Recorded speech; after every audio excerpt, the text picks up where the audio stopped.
سلام دوستان عزیزم، امیدوارم که حالتون عالی باشه.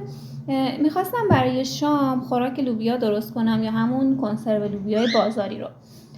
گفتم با شما هم به اشتراک بذارم چون غذای خیلی راحت و خوشمزه‌ایه و یه جورایی میشه گفت غذای اقتصادیه.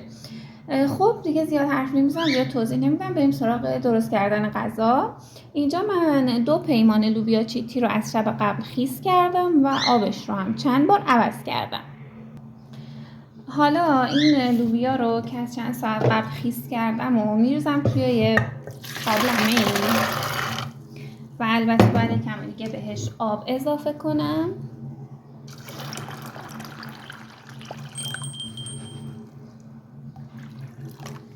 که باید روی لوبیاها حداقل 2-3 سانتی آب باشه خوبه. حالا به لوبیاهام که ریختم تو قابلمه 2 تا سیب زمینی تقریبا میشه گفت متوسط دارم که اینو هم اضافه میکنم.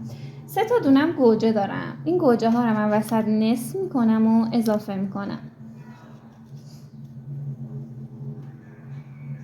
غذای خیلی راحت و بدون دنگ و فنگیه و خب نتیجهش هم عالیه دیگه، خیلی خوشمزه است. حتما درستش کنید، مطمئنم که خوشتون میاد. با این روش حتما امتحانش کنید که خیلی خوشمزه میشه. خب من اینا رو میذارم روی گاز تا بپزه لوبیام. خب تا لوبیامون بپزه اینجا 2 تا پیاز داریم که اونها رو باید خوردشون کنیم. من دیگه مراحل خرد کردن پیاز رو نمیذارم که حوصلتون سر نره. فقط شما کانال رو سابسکرایب کنید، زنگوله رو هم فعال کنید که ویدیوهای بعدی رو از دست ندید. خب پیازا که خورد کردم، حالا اینجا 3-4 حبه سیر داریم. ریز 3-4 حبه درشت بود، 1-2 تا هم بزنیم اوکیه. حالا اینها رو هم باید خورد کنیم.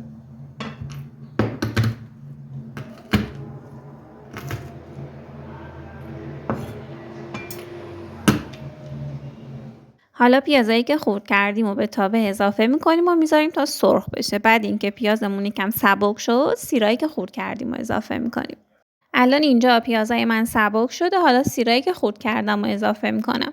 سیر رو هم همراه پیاز یکم تفت میدیم تا بوی سیر بلند شه. پیاز و سیر که یکم تفت خوردن و سبک شدن، حالا رب گوجه فرنگی رو اضافه میکنیم.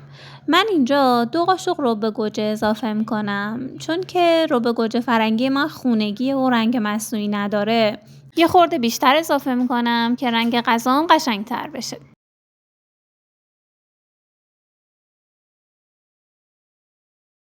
خب حالا همینجوری که داریم رب گوجه رو تفت میدیم، ادویه هامون هم اضافه میکنیم. یه کوچولو نمک اضافه میکنم. نمک اصلی رو آخر به غذا اضافه میکنیم. یکم نمک، زردچوبه، فلفل سیاه،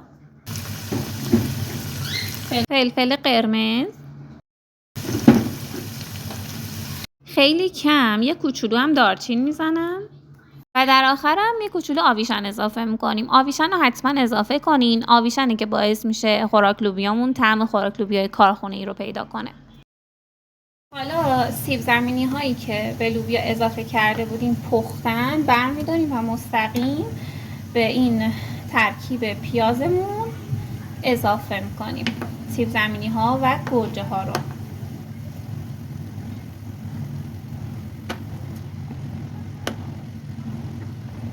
یکی 2 تا ملعقه هم طرف رو ببینید، 1-2 تا ملعقه هم از آب لوبیا به سسمون اضافه میکنیم. 2 تا ملعقه هم از آب لوبیا اضافه میکنیم.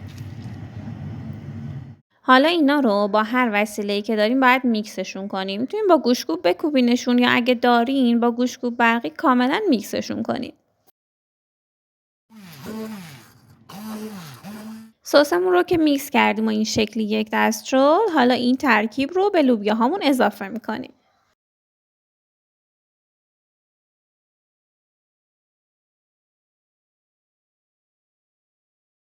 سس رو وقتی اضافه میکنیم که لوبیاهامون 70-80% پخته باشن. حالا اینجا یه دونه عصاره گوشت هم اضافه میکنیم.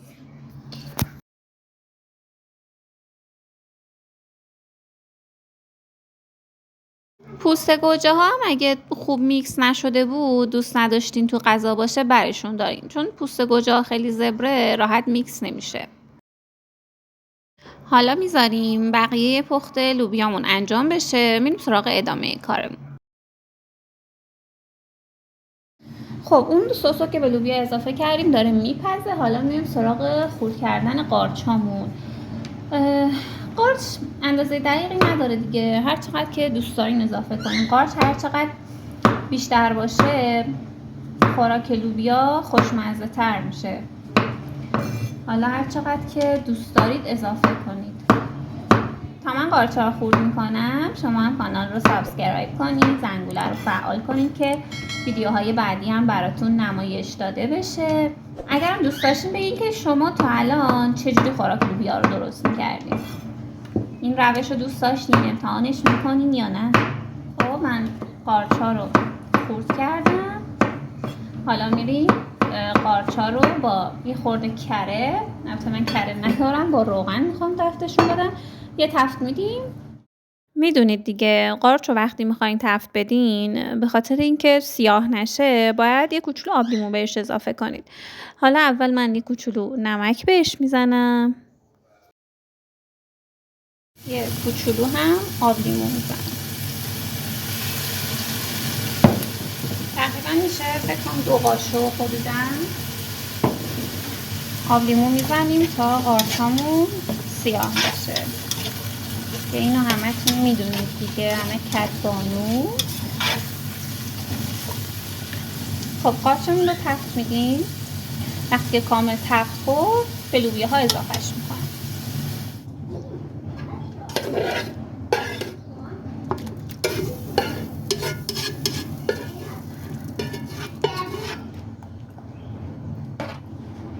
حالا میذارم یه 10 دقیقه هم با قارچا روی حرارت بمونه و بپزه. بعد دیگه خوراک لوبیای ما آماده است. اینطور که میبینید بعد از 10 دقیقه خوراک لوبیای ما حسابی لعاب داده و آماده شده. عطر و طعم این خوراک لوبیا دقیقاً مثل کنسروای لوبیای کارخونه‌ایه، فقط فرقش اینه که این سالم و خونگیه و هیچ مواد افزودنی نداره. امیدوارم که این آموزش رو دوست داشته باشید. شب و روزتون خوش. خدا نگهدار.